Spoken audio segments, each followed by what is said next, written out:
in order to have that factory going, you have to have what he calls like the four cheaps. Like, in other words, there's this larger, what he calls zone of appropriation around the factory. Like, what's the land the factory's on? How is the factory being powered? Where labor is one of these four cheaps. Like, you need cheap labor, but you also need cheap food.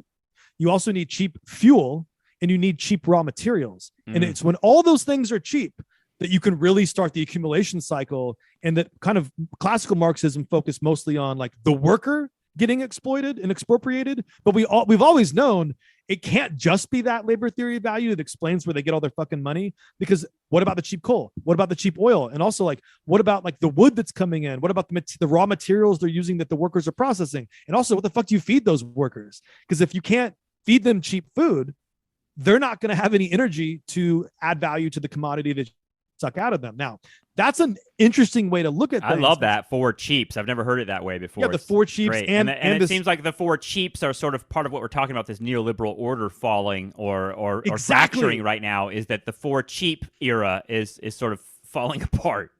That's exactly what it is. That's exactly what it is. And in fact, on page 101 of this book, he says something very similar. He says, when opportunities for appropriation decline relative to the mass of accumulated capital, a familiar train of events ensues.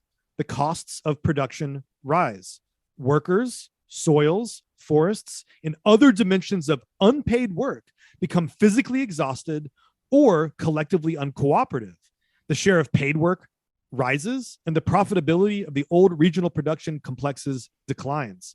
Finally, the possibility of renewed capital accumulation in a particular sector or for capital as a whole depends upon finding new frontiers of appropriation.